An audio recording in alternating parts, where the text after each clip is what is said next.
성도들의 교과 공부를 응원합니다. 안녕하세요. 윤혜입니다. 안녕하세요. 유대균입니다. 오늘은 교과 9가 섬기고 구원하며를 함께 살펴보도록 하겠습니다. 안식일 교과는 시대의 소망 640페이지의 말씀을 소개하고 있습니다. 그리스도께서 사시던 장소들을 방문하는 것, 즉 그분이 밟으신 곳을 걸어보고 그분이 가르치기를 좋아하시던 호숫가를 바라보고 그분의 눈이 때때로 머무르던 들과 골짜기를 바라보는 것은 큰 특권이 될 것이라고 생각하는 사람이 많다. 그러나 우리가 예수님의 발자취를 따라가기 위하여 나사렛이나 가버나움이나 베다니에 갈 필요는 없다. 우리는 병상곁이든 빈곤한 오두막집이든 사람이 많이 모인 대도시의 뒷골목이든 인간의 마음에 위안이 필요한 곳이라면 어디에서든지 예수님의 발자취를 찾을 수 있다. 예수님이 지상에 계실 때 행하신 것처럼 행할 때 우리는 그분의 발자취를 따라갈 수 있다.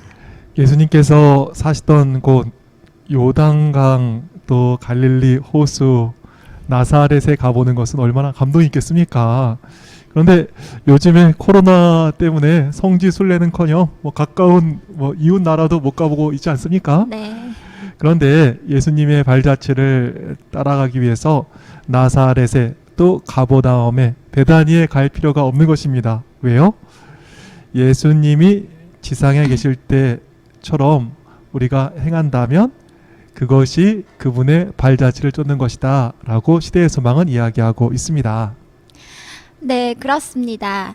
성지 순례에 가서 나사렛을 갈릴리 호수를 가보는 것만이 예수님의 발자취를 따라가는 것이 아닙니다. 오히려 지금 있는 곳에서 이 땅에 계셨던 예수님처럼 행하는 것, 그것이 진정한 의미의 예수님의 발자취를 따라가는 것입니다. 그러기에 우리는 병상곁이든 빈곤한 오두막집이든 사람이 많이 모인 대도시의 뒷골목이든 인간의 마음의 위안이 필요한 곳이라면 어디서든지 예수님의 발자취를 찾을 수 있는 것입니다. 오늘 이사야가 보여주는 그리스도의 모습을 통하여 더욱 힘써 예수님의 발자취를 따라가게 되는 모두가 되기를 바랍니다. 아멘. 그런 의미에서 목요일 교과를 먼저 보시겠습니다. 제목이 고난받는 종입니다. 교훈에는 이런 말씀이 있습니다. 고난받는 종으로 오신 예수님은 많은 봉사와 희생에도 불구하고 백성들에게 멸시를 당하고 미움을 샀지만 마침내 열왕과 방백들의 경배를 받으실 것이다. 예수님께서는 고난받는 종으로 사셨습니다. 그러나 결과적으로 열왕과 방백들의 경배를 받으시는 것입니다. 이사야 49장 7절을 보시겠습니다. 이스라엘의 구속자, 이스라엘의 거룩한 이이신 여호와께서 사람에게 멸시를 당하는 자, 백성에게 미움을 받는 자, 관원들에게 종이 된 자에게 이같이 이르시되 왕들이 보고 일어서며 고관들이 경배하리니 이는 이스라엘의 거룩하시니 신실하신 여호와 그가 너를 택하였음이니라. 이 말씀은 보통 우리의 상식과 너무 다르지 않습니까? 다른 사람을 구원하는 여호와의 종은 영광과 능력으로 또 매력적으로 다가와야 할 것 같은데 고난받는 모습으로 오시고 멸시당하는 모습으로 사역을 하시는 것입니다. 저런 사람이 어떻게 우리를 구원할 수 있을까 싶은데 그런데 고난받는 종이 우리의 구원자가 되시는 것입니다. 아멘. 이게 예수님의 모습이지만 우리도 마찬가지입니다. 위로부터 큰 능력을 받아야 할 것 같고 화려한 영광 가운데 처해야 뭔가를 할 것 같잖아요. 그런데 아닙니다. 영광스러움으로 능력으로 건져내야 할 것 같은데 아닌 것입니다. 이론적으로는 사람의 생각으로는 영광 가운데서 큰 일을 해야 할 것 같은데 실제로 들어가 보면 고난 당하는 사람을 가지고 하나님의 큰 일들이 이루어지는 것입니다. 육체적 질병이 있고 고통이 있는 사람이 더 나아가 자기 자신도 추스리지 못하는 사람이 오히려 다른 사람을 건져내는 것입니다. 예수님의 모습이 그랬습니다. 예수님께서 고난받는 가운데 많은 사람을 구원하셨습니다. 멸시받는 모습으로 오셔서 많은 이들을 영광스럽게 하셨습니다. 예수님뿐 아니라 예수님의 제자들이 모두 다 그렇습니다. 역설적이지만 예수님의 제자 중에 영광스러운 사람들, 능력 있는 사람들은 거의 없었습니다. 혹 가끔 있다 하더라도 영광 가운데서가 아니라 고난을 자처할 때, 아픔 가운데 함께 처할 때 더욱 크게 쓰임을 받게 되는 것이었습니다. 오늘 고난받는 종이 나오는데 고난받는 종을 예수님께 적용해도 좋지만 예수님의 발자취를 쫓는 나에게 적용하면 더 좋겠습니다. 우리는 아픔, 고난 너무 많이 있습니다. 그런데 오늘 말씀을 보시면 그런 아픔과 고난이 우리의 자산임을 알게 되는 것입니다. 아픔과 고난이 우리의 자산이다. 너무 귀한 말씀을 해주셨습니다. 내가 능력 있어야 쓰임받고 또 힘이 있어야 쓰임받는다 그러면 뭐 우리같이 부족한 사람은 좀 쭈삣쭈삣 하게 되지 않습니까? 나서기가 힘든 것입니다. 그런데 고난이 더욱 많은 열매의 자격이 된다 이렇게 하니까 요건 좀 자신이 있습니다. 왜 그렇지요? 우리는 고난의 전문가 아닙니까? 성도의 어떤 얼굴마다 써 있습니다. 나는 고난의 대가요. 고난의 전문가이다. 나는 늘 고난과 함께하는 사람이다. 이 성도들의 얼굴에 써 있는 것입니다. 또 이렇게 밝은 얼굴의 사람이라 할지라도 또 문제가 없는 사람이 어디 있겠습니까? 우리 교수님도 문제가 있지 않습니까? 네. 빨리 좀 좋은 사람이 있으면 소개 좀 해주세요. 네, 교수님 올해는 좀 휴직 가는 귀한 축복도 누리게 되었으면 좋겠습니다. 아멘. 네. 그런데 고난이 하나님의 종의 자격이라고 하니까 정말 우리가 최고로 잘 쓰임 받을 수 있다 이런 용기를 얻게 되는 것입니다. 예수님께서는 고난받는 종이셨고 그 고난을 통해서 세상을 살리고 구원하셨습니다. 고난과 어려움 또 힘든 거 회피하는 것이 아니라 예수님처럼 고난 속으로 들어가 풍성한 열매를 거두는 우리 모두가 되기를 간절히 바라겠습니다. 아멘. 오늘 이스라엘에 가는 것이 아니라 예수님의 모본을 따라가는 것이 또 다른 성지 순례다.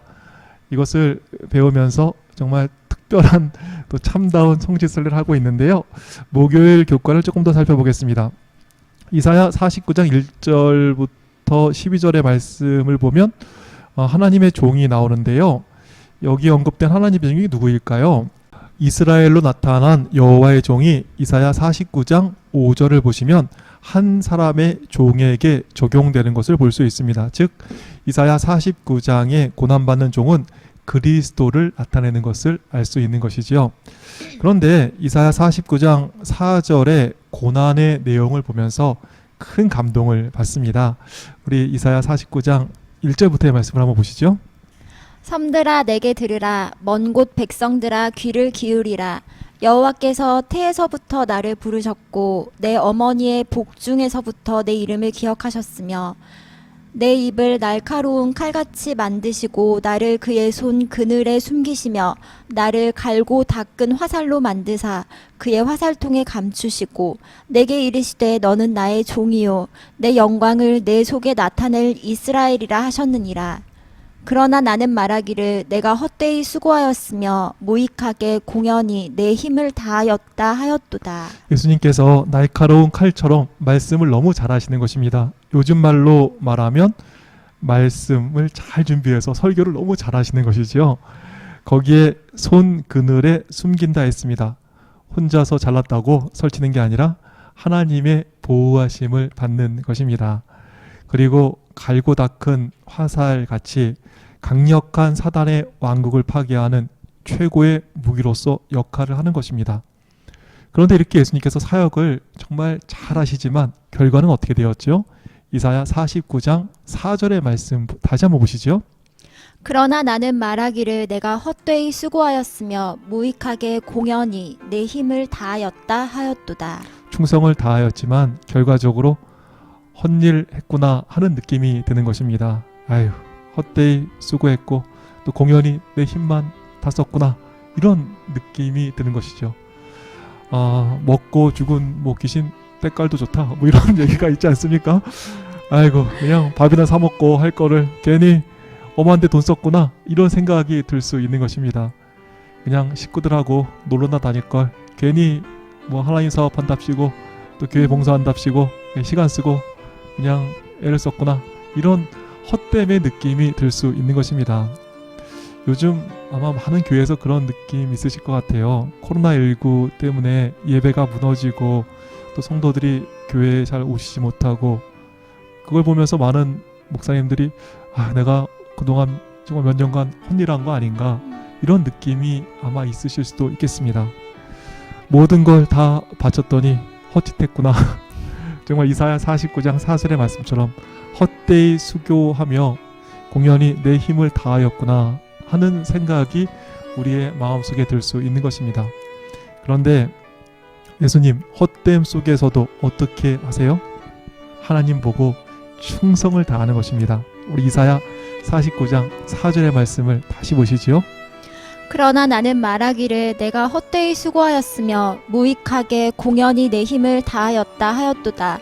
참으로 나에 대한 판단이 여호와께 있고 나의 보응이 나의 하나님께 있느니라. 느낌이 아니라 아멘. 일의 판단이 여호와께 있고 보응 즉 보수받는 것은 여호와께 받는 것이다 라고 생각하면서 그 허무함 가운데서도 예수님께서는 충성을 다하시는 것입니다. 그 결과 어떻게 되었을까요? 이사야 49장 5절입니다. 이제 여호와께서 말씀하시나니 그는 태에서부터 나를 그의 종으로 지으신 이시오 야곱을 그에게로 돌아오게 하시는 이시니 이스라엘이 그에게로 모이는도다. 그러므로 내가 여호와 보시기에 영화롭게 되었으며 나의 하나님은 나의 힘이 되셨도다. 사람들이 모이는 것입니다. 그리고 하나님 보시기에 영화롭게 되는 것입니다. 뭐 하는 건가 허망함을 느꼈는데 허무함으로 끝나지 않는 것입니다. 그래서 하나님의 일을 할 때 느낌으로 일하는 사람만큼 약한 사람은 없는 것 같습니다. 느낌으로 감정으로 일하면 안 될 수밖에 없는 것입니다.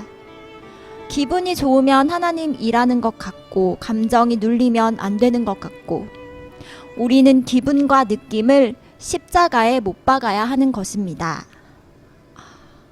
네, 기분 따라 느낌 따라서 일하는 사람이 있습니다. 그런데 기분이 나빠도 우리는 일해야 하는 것입니다. 정말 느낌 좋을 때만 설교한다면 그리고 오늘 느낌 안 좋으니까 좀 집에 들어가세요 이렇게 한다면 교회가 어떻게 되겠습니까? 네, 오늘 어떻게 느낌 어떠신가요? 경험상으로 볼 때 우리 열매를 많이 겨두는 경우는 오히려 느낌이 안 좋을 때가 훨씬 많은 열매가 맺히는 것을 보게 되었습니다. 감정으로 일하고 느낌으로 일한다면 우리는 하나님의 사업에 걸맞는 일꾼이라 할 수 없을 것입니다. 예수님께서는 어떻게 하셨습니까? 헛됨을 느끼셨습니다. 그러나 그 헛됨에 좌절하거나 낭망하지 않았습니다. 헛되이 수고하였으며 공연히 내 힘을 다하였구나 라는 느낌 들었지만 하나님 바라보면서 충성을 다한 것입니다. 헛짓하고 있구나 라는 감정을 이겼을 때 영광됨을 이루게 되었고 사람이 몰려오는 큰 열매를 거둔 것을 이사야에서 우리는 살펴보았습니다. 헛됨을 느끼는 분들 계십니까? 헛짓이라는 느낌을 극복하고 그리스도의 발자취를 쫓는 우리 모두가 되기를 간절히 바라겠습니다. 아멘. 목요일 교과만 했는데 시간이 너무 많이 갔습니다. 이게 느낌을 따라서 말하다 보니까 오늘 시간이 많이 가고 있네요. 네. 네, 계속해서 이사야 42장을 보시면 이름이 밝혀지지 않은 종이 나옵니다. 그러나 우리는 그분이 누구인지를 잘 알지요. 내가 붙드는 나의 종, 내 마음에 기뻐하는 자 곧 내가 택한 사람을 보라. 내가 나의 영을 그에게 주었은즉 그가 이방의 정의를 베풀리라. 예수님께서는 저 사람은 구원 못 받을 것 같아 하는 이방인에게까지 정의를 베푸는 것입니다. 안다고 혜택 주고 끼리끼리 해먹는 게 많지 않습니까? 하지만 예수님은 공정한 분이십니다. 그리고 나에게까지 뭘 해주시겠어? 예수님께서는 그 느낌 따라 일하지 않으셨습니다. 도무지 구원받지 못할 것 같은 이방인들도 구원해 주시는 것입니다. 예수님은 또 어떤 분이실까요? 이사야 42장 2절입니다. 그는 외치지 아니하며 목소리를 높이지 아니하며 그 소리를 거리에 들리게 하지 아니하며.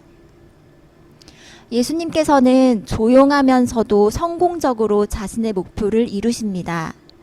조금만 잘해도 자랑하고 싶고 조금만 성취해도 입이 근질근질한데요. 우리 주님은 조용하십니다. 그리고 그러나 성공적으로 자신이 목표하신 것을 이루시는 것입니다. 아멘. 이게 우리의 모습이 되면 얼마나 좋을까요? 그리고 6절을 보세요. 나 여호와가 의로 너를 불렀은즉 내가 내 손을 잡아 너를 보호하며 너를 세워 백성의 언약과 이방의 빛이 되게 하리니. 교과는 이야기하기를 예수님께서는 하나님과 그분의 백성 사이의 언약 관계를 재수립하는 것입니다. 결혼을 안 해봐서 잘 모르겠지만 자식 때문에 산다. 이혼 안 하고 산다. 그런 얘기가 있나요? 있죠? 우리는 죄인입니다. 그런데 하나님과 우리 사이에 그리스도께서 우리의 의가 되어 주심으로 하나님과 우리와의 관계가 재정립되는 것입니다. 나의 잘남이 아니라 그리스도가 계심으로 하나님과 우리 사이에 복스러운 관계가 싹트게 된 것입니다. 우리의 모습이 예수님의 이런 모습을 닮으면 얼마나 좋을까요? 예수님께서 이방의 정의를 베풀듯 항상 공정하며 구원받지 못할 것 같은 사람에게도 구원을 전하는 우리가 되면 얼마나 좋을까요? 요란한 빈수레처럼 떠벌리는 사람이 아니라 조용하게 일들을 이뤄내는 사람, 더 나아가 하나님과 사람을 또 사람과 사람의 관계를 좋게 해주는 사람, 하나님의 종인 예수님의 발자취를 쫓는 우리가 되기를 간절히 바랍니다. 아멘. 아멘. 교과 일요일 소지는 예수님 말고 또 다른 종인 그 이스라엘을 소개하고 있습니다. 잠깐만 살펴보면요. 하나님께서는 이스라엘 민족을 그분의 종으로 삼으셨습니다. 그리고 이렇게 말씀하십니다. 내가 땅끝에서부터 너를 붙들며 땅 모퉁이에서부터 너를 부르고 내게 이르기를 너는 나의 종이라 내가 너를 택하고 싫어하여 버리지 아니하였다 하였노라. 그리고 우리를 종으로 부르신 하나님께서 이렇게 말씀하십니다. 두려워하지 말라 내가 너와 함께함이라. 놀라지 말라 나는 내 하나님이 됨이라. 내가 너를 굳세게 하리라. 참으로 너를 도와주리라. 참으로 나의 의로운 오른손으로 너를 붙들리라. 네, 제가 정말 너무 감동적인 경험이라 몇 번 말씀드린 기억도 있는데 예전에 제가 강원도 고안이라는 곳으로 발령이 났습니다. 지금은 길이 뭐 잘 닦여서 아주 길이 좋아졌는데 그때는 정말 이게 길이 계속 꼬불꼬불한 거예요. 그래서 한 2시간을 갔는데도 계속 꼬불꼬불한 산길이 나오는 것입니다. 3시간을 갔는데도 더 꼬불거리는 거예요. 4시간을 갔는데도 계속 꼬불거리는 산길을 보니까 집사람이 옆에 같이 타고 가더니 좀 이렇게 눈물을 글썽글썽하면서 이렇게 우는 거예요. 집사람이 외국 유학도 하고 해서 강단이 있는데 몇 시간을 가도 계속 꼬불거리는 산길을 보면서 그 생소함 가운데 목회를 한다고 생각하니까 눈물이 아마 난 것 같습니다. 그때 바로 전에 이제 목회하던 교회 집사님께서 새로운 교회 갈 때 좀 힘을 내라고 이렇게 CD를 주셨어요. 그래서 너무 우울한 때 그 CD를 틀었습니다. 그런데 그때 이런 노래가 나오는 거예요. 나의 안에 거하라. 나는 내 하나님이니 모든 환난 가운데 너를 지키는 자라. 두려워하지 말라. 내가 널 도와주리니 놀라지 말라. 내 손 잡아주리라. 내가 너를 지명하여 불렀나니 너는 내 것이라. 내 것이라. 너의 하나님이라. 내가 너를 보배롭고 존귀하게 여기노라. 너를 사랑하는 내 여호와라. 이 이사야의 말씀이 이 정말 음악으로 이렇게 가사가 돼서 나오는데 얼마나 용기가 되고 힘이 되는지 몰랐습니다. 내가 너를 지명하여 불렀다. 너는 내 것이다. 내가 너를 사랑해. 그러니 너를 도와줄게. 하는데 정말 이게 하나님께서 말씀하시는 그 속삭임처럼 들리고 약속처럼 느꼈습니다. 꼬불거리는 골짜기를 지나서 정말 옆으로 산이 이렇게 서가지고 하늘도 조그맣게 안 보이는 그 낯선 곳이지만 하나님의 도우심 가운데 정말 목회가 재밌고 즐거웠던 그 기억을 가지고 있습니다. 우리 하나님께서 우리를 종으로 부르셨습니다. 그리고 보배롭고 존귀하게 여기시고 반드시 우리를 도와주시는 것입니다. 이 약속 우리 붙잡으시고 승리하시는 모두가 되시기를 간절히 바라겠습니다. 아멘. 화요일 교과에 또 다른 종 고레스가 소개되어 있습니다. 고레스는 페르시아의 왕으로 바벨론을 멸망시키고 유대인들을 예루살렘으로 돌아갈 수 있도록 길을 열어준 왕입니다. 그런데 교과의 말씀처럼 이 예언은 약 150년 전에 성경에 예언이 되어 있습니다. 고레스가 성경에 예언되었고 분명히 성취된 것을 보면서 화요일 교과의 교훈의 말씀처럼 우리 하나님께서 미래를 너무나 세세히 아는 분임을 믿게 되는 것입니다. 우리 하나님께서 앞일을 다 알고 계십니다. 미래에 대하여 두려워하지 말고 주님 믿고 믿음 안에 거하는 모두가 되시기를 바랍니다. 네, 그럼 오늘 말씀 정리해 주실까요? 오늘은 성지순례를 했습니다. 이사야 49장에서 고난받는 종이신 예수님의 모습을 따라가는 모두가 되기를 바랍니다. 또 이사야 42장에서 예수님의 또 다른 모습도 살펴보았습니다. 떠벌리지 않고 조용하게 이루시는 분, 이방인에게도 정의를 베풀며 관계를 좋게 하시는 분, 이런 예수님의 모습을 담는 우리의 모습이 되기를 바랍니다. 교과에는 또 다른 종인 이스라엘과 고레스가 소개되어 있습니다. 하나님께서 우리를 그분의 종으로 불러 사랑해 주시고 보호해 주심을 살펴보았습니다. 또 고레스를 미리 예언하시는 모습을 통해서 미래를 아시는 하나님에 대해서도 살펴보았습니다. 네, 그럼 저희는 다음 주에 10과 상상할 수 없는 일을 행하심으로 네, 오늘 왜 이렇게 틀리지? 네, 그럼 저희는 다음 주에 10과 상상할 수 없는 일을 행하심으로로 여러분을 다시 찾아오겠습니다. 그때까지 몸 마음 평안하세요. 안녕.